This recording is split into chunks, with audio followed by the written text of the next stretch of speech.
very much important topic, that is heat engine. Regarding HSC exam, heat engine आपल्यासाठी important आहे. त्यावर जो question विचारले जाऊ शकेल तर define heat engine and explain it's working. एकदम सिंपल स्ट्रेट फॉरवर्ड क्वेश्चन आला तर असा येईल. बरं, हीट इंजिन मध्ये मग काय काय सांगायचं आपल्याला, तर यामध्ये 3 गोष्टी खूप महत्वाच्या आहेत. पहिलं तर ही जी डायग्राम आहे डायग्रामॅटिकली आपण तिथे एक्सप्लेन करणार त्याची वर्किंग. सेकंड, याची पीव्ही डायग्राम आहे ती एक खूप महत्वाची आहे. आणि तिसरं, हा कसा काम करत आहे, कोणत्या पार्टला काय म्हणतो आपण, ते सर्व काही त्यामध्ये वर्किंग मध्ये ते एक्सप्लेनेशन पाहिजे. आला तर 3 मार्काला येईल. आणि हा एक इम्पॉर्टंट टॉपिक आहे आपल्या ह्या चॅप्टर मधला, हीट इंजिन. सगळ्यात सुरुवातीला आपल्याला त्याची डेफिनेशन मध्ये हे सांगणं गरजेचं आहे की हा हीट इंजिन म्हणजे बेसिकली काय. Heat engine is the device which is use to convert a partially heat into the work or mechanical energy. काय आहे रे हा हीट इंजिन म्हणजे काय रे, तर हीट इंजिन हा एक असा डिव्हाइस आहे, हीट इंजिन एक असा डिव्हाइस आहे जो आपल्याला पार्शली हीट जी आहे ती हीटचा काही पार्टला वर्डन किंवा मेकॅनिकल एनर्जी मध्ये कन्वर्ट करण्याचं काम करत असतो. काय करण्याचं काम करत असतो, कन्वर्ट करण्याचं काम करत असतो. आपल्याला आठवत असेल थोडेसे एक जुन्या काळी आपल्याला एक रेलगाडी असायची आणि ती कोळशावर चालायची. बेसिकली ते हीट इंजिन आहे. कोळसा काय प्रोड्यूस करून द्यायचा, हीट प्रोड्यूस करून द्यायचा. कोळसा आपण काय करायचं, ते कोळशानी आग लागायची आणि ती हीट प्रोड्यूस व्हायची आणि त्या हीटमुळे तो तिथे काय व्हायचं, तिथे वर्किंग होत होते, तिथे मेकॅनिकल एनर्जी प्रोड्यूस होत होते आणि त्या मेकॅनिकल एनर्जी मध्ये आपली जी रेल आहे ती चालत होते. आता इलेक्ट्रिकल आहे, पण पूर्वी आपल्याला हीट इंजिन सारखं यावर ते प्रिन्सिपलवर काम करत होतं. म्हणजे बेसिकली हा हीट इंजिन काय करत आहे, तर हा एक असा डिव्हाइस आहे जो की आपल्या हीट मधला पार्शली म्हणजे काय, काही प्रमाणामधली हीट, पार्शली हीट कशामध्ये कन्वर्ट करतोय, तर काही प्रमाणामधली हीट वर्डन किंवा ज्याला मेकॅनिकल एनर्जी जिथे लागते. मेकॅनिकल एनर्जी म्हणजेच काय, जिथे आपल्याला समजा वीज बनवण्याकरता लागते. वीज साठी टर्बाईन असतो, तुम्ही पाहत असाल वीज पण कोळशानी बनवता येते. मग तिथे काय करतात, बेसिकली वीज काय करतात, कोळशाला आपण काय करतो, कोळशाने आपण हीट प्रोड्यूस करतात आणि हीटनी टर्बाईन फिरवतो आणि त्याच्यानी आपली हीट इलेक्ट्रिकल एनर्जी मध्ये कन्वर्ट होत असते. म्हणजेच एक लक्षात आलेलं आहे की हा जो हीट इंजिन आहे तो मल्टीपर्पज साठी यूज होऊ शकतोय. That is, heat engine is a device which is used to convert a partially heat into the work or mechanical energy. Partial heat or work done मध्ये partial heat ला work done किंवा mechanical energy मध्ये convert करायचा हा काय करत आहे, काम करत असतो. बरं, आता याचं काय आहे रे, तर सगळ्यात सुरुवातीला दॅट इज अवर रिझर्व्हर. म्हणजे काय, रिझर्व्हर हा एक सोर्स आहे, हॉट बॉडीचा सोर्स आहे जो की आपल्याला कॉन्स्टंट हॉट टेम्परेचर प्रोव्हाइड करत आहे. What is basically a reservoir is, reservoir काय करत आहे रे, तर रिझर्व्हर आपल्याला कॉन्स्टंट हॉट टेम्परेचरचा सोर्स आहे जो की आपल्याला कॉन्स्टंटली हाय टेम्परेचर प्रोव्हाइड करायचं काम करत असतो. म्हणजे जिथून आपल्याला कॉन्स्टंट हाय टेम्परेचर प्रोव्हाइड होतो तो जो डिव्हाइस आहे त्याला आपण ऍज अ रिझर्व्हर कन्सिडर करतो किंवा रिझर्व्हर त्याला असं म्हणतो. त्याच्यानंतर सिंक म्हणजे काय रे, तर sink is a source of a cold temperature जो की आपल्याला कॉन्स्टंट कोल्ड टेम्परेचर किंवा कॉन्स्टंट लो टेम्परेचर प्रोव्हाइड करायचं काम करतो, त्याला आपण म्हटलेलं आहे sink.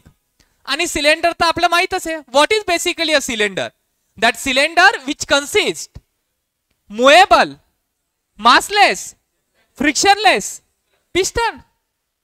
A cylinder which consists movable, massless, frictionless piston. आणि तो आपण इथे सिलेंडर कन्सिडर केलाय. म्हणजे ह्या हीट इंजिन मध्ये आपण एक सिलेंडर कन्सिडर करतो आणि त्या सिलेंडर मध्ये आपण जो सिलेंडर इथे यूज केलेला आहे त्या सिलेंडर मला एक पिस्टन लावलेला आहे आणि तो जो पिस्टन आहे तो कसा आहे, मुएबल आहे, मासलेस आहे, फ्रिक्शनलेस आहे आणि पिस्टनचा प्रकार आहे.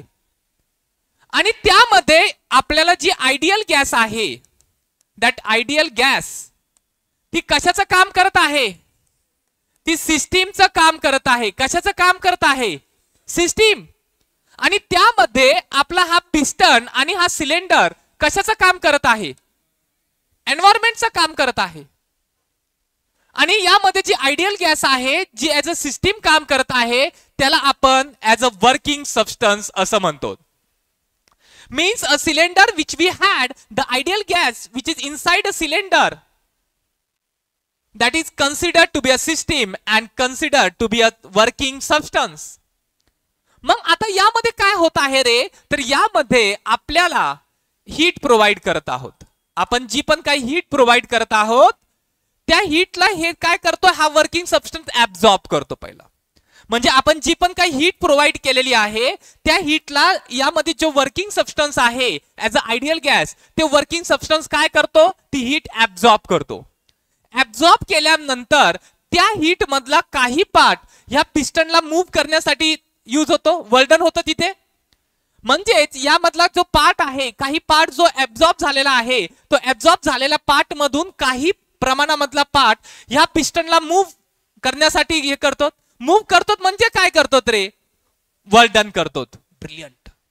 मूव्ह करतो म्हणजे काय करतो आपण, that we did a work, वर्डन करत आहे. पण सर्वच हीटचं आपण वर्डन होतंय का, नाही. काही प्रमाणामधली हीट तरी राहते. म्हणजे समजा इथून आपल्याला काही 100 जूल हीट आपल्याला दिलेली, 100 मधले 80 जूलचं वर्डन झालं. पण राहिलेली 20 काय करणार, ती राहिलेली 20 परत आपण काय करतो, इथं जे सिंक आहे त्या सिंकला परत ती प्रोव्हाइड करतो आणि परत सिस्टीम त्याच्या जागेवर येते, परत ती हीटला ऍब्झॉर्ब करते. परत हीटला ऍब्झॉर्ब केल्यानंतर काही हीट त्याच्यामध्ये कन्वर्ट होते वर्डनसाठी, आणि वर्डनसाठी सर्व नाही, काही प्रमाणामध्ये होते. राहिलेली हीट जी आहे ती परत सिंकला देण्यात येते. असं हे cyclic process, that is cyclic process. म्हणजे काय, इथून समजा हीट घेत आहे, इथून हीट घेत आहे, त्या हीटचं काय होत आहे, त्या हीटचं इकडे वर्डन होत आहे. पण वर्डन हे पार्शियली होत आहे. म्हणजे ह्या सर्वच्या सर्व हीटचं वर्दन नाही होत, हे partially heat get converted into the work and the remaining heat that is given to the sink and once again the system reset to absorb the heat. म्हणजेच पहिल्यांदा आपली सिस्टीम ही ऍब्झॉर्ब करत आहे हीट. ती हीट जी absorb झालेली आहे त्यामध्ये काही प्रमाणामधली हीटला काय होत आहे, वर्डन मध्ये कन्वर्ट होत आहे. म्हणून आपण तिथे पार्शियली शब्द वापरलेला आहे. पण बाकीची राहिलेली हीट परत सिंकला देण्यात येत आहे आणि सिस्टीम परत रिसेट होत आहे हीटला ऍब्झॉर्ब करण्यासाठी. आणि ही सायक्लिक प्रोसेस चालत आहे, हेच आपण इथे पुढे पाहणार आहोत. आणि खूप गरजेचं आहे, हीच कन्सेप्ट यामध्ये खूप गरजेचं आहे. तर वर्किंग मध्ये सांगताना तीन याचे स्टेप्स आहेत. इनिशियली, आता यामध्ये वर्किंग ज्यावेळेस आपण याची सांगतो कसं वर्क करतंय त्यामध्ये 3 स्टेप सांगणं खूप गरजेचं आहे. Initially working substance absorb the heat from the reservoir and absorb heat is partially get converted into the work done or mechanical energy and the remaining heat is given to the sink. पहिल्यांदा काय होतं, initially working substance absorb the heat from the hot reservoir. दुसऱ्यांदा काय होत आहे, that absorb heat get converted into the work done.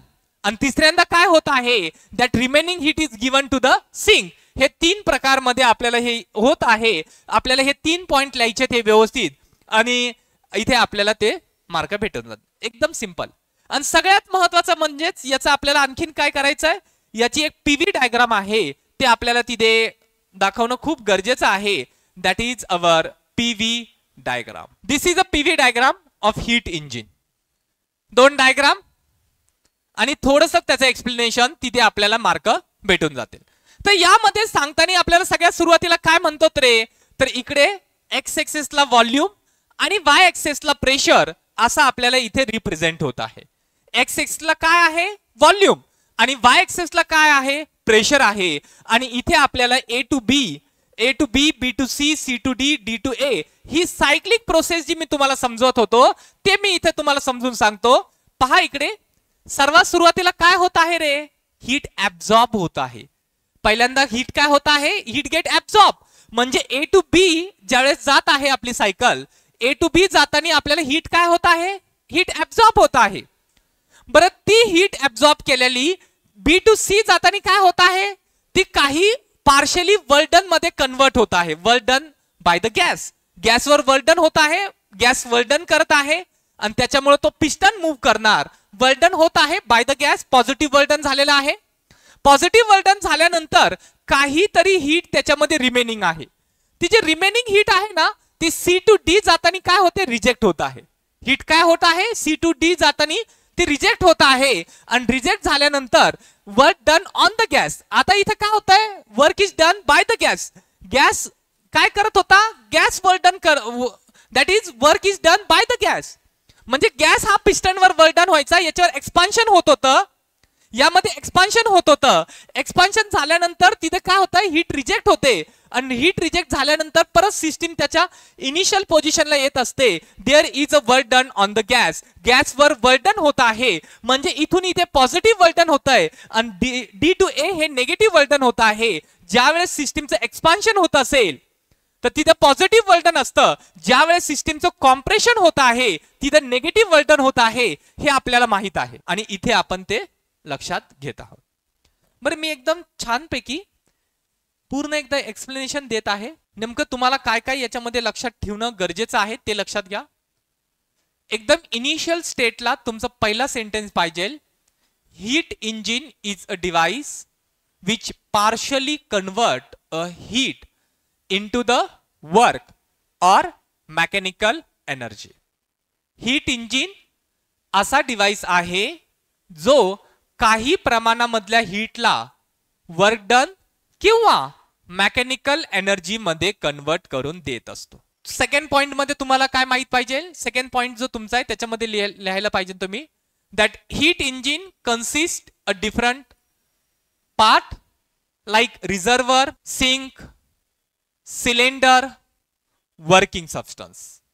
त्या दुसऱ्या पॉइंटच्या सब पॉइंट मध्ये तुम्ही काय म्हणजे लिहिणं अपेक्षित आहे? सगळ्यात सुरुवातीला आपण रिझर्वरच्या बाबतीत लिहिणार. Reservoir is a source of hot temperature which constantly providing a high temperature. Reservoir काय आहे? एक कॉन्स्टंट हाय टेम्परेचर प्रोव्हाइड करणारा ऑब्जेक्ट आहे. That is called as a reservoir. Reservoir काय करून देत आहे आपल्याला?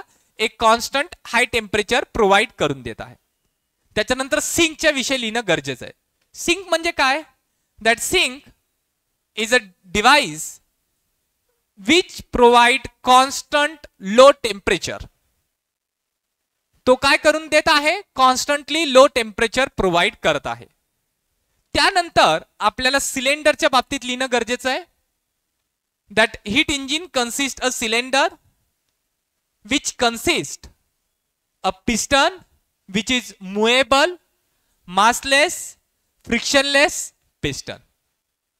सिलेंडरला एक पिस्टन आहे जो की मूवेबल, मासलेस, फ्रिक्शनलेस आहे आणि तो पिस्टनचा प्रकार आहे. तर त्यानंतर सिलेंडर मध्ये जी आयडियल गॅस आहे, that ideal gas which is in a cylinder, ती जी आयडियल गॅस आहे सिलेंडर मध्ये ती कशाचं काम करत आहे? That ideal gas is considered to be a system आणि ती कशाचं? ऍज अ वर्किंग सबस्टन्स आपण इथे कन्सिडर करत आहोत. ऍज अ काय कन्सिडर करत आहोत? Working substance. हा दुसरा पॉइंट कंप्लीट होईल. तिसरा पॉइंट आता मी इथे इंट्रोड्यूस करत आहे. याच्यामध्ये आपण आता वर्किंगचं सांगणार. Initially heat is absorb by the working substance. Second point मध्ये लिहिणार, the absorb heat get partially converted into the work. तिसरा point, a remaining heat rejected to the sink. Initially काय? Heat is absorb from the reservoir, hot reservoir. Heat is absorb from the hot reservoir. Some part of heat get converted into the work and remaining part of heat is given to the sink. असं आपलं ते working आलं पाहिजे. त्यानंतर आता आपलं हे तिसरं आल्यानंतर चौथा पॉइंट येईल. चौथा पॉइंट मध्ये येणं काय गरजेचं आहे? चौथ्या पॉइंट मध्ये माझी ही डायग्राम पहिली येणं. मग इथे मी डायग्रामला एक्सप्लेन करेल. Initially when system goes to A to B, heat get absorbed from the hot reservoir by the working substance, and that absorbed heat get converted into the work. There is a work done by the gas. Expansion take place and system moves from B to C. The remaining heat that rejected to the sink from the C to D, and once again there is a work done on the gas and system goes to their initial position once again from D to A, and in such a way that is our heat engine is a cyclic process. असं जर लिहिलं असेल तर मला नाही वाटत की कुणीही अर्धा मार्क ही यामध्ये कट करू शकेल. इवन आपण जे 4 पॉइंट मध्ये लिहिणार त्या 4 मधून एखाद 2 जर पॉइंट जरी नाही लिहिले तुम्ही तरी तुम्हाला त्याचे आउट ऑफ मार्क भेटतील. पण एक्झॅक्ट आपण खूप प्रॉपर लिहित आहोत, जे बोर्डरला एक्सपेक्टेड आहे त्या पॉइंट मध्ये लिहित आहोत. तर एकदा लिहून घेणार आपण. छानपैकी डायग्राम झालेली आहे आणि क्वेश्चन इम्पॉर्टंट आहे. क्वेश्चन लिहून घेतलेला आहे, IMP केलेला आहे. त्यामध्ये पहिला पॉइंट लिहिणार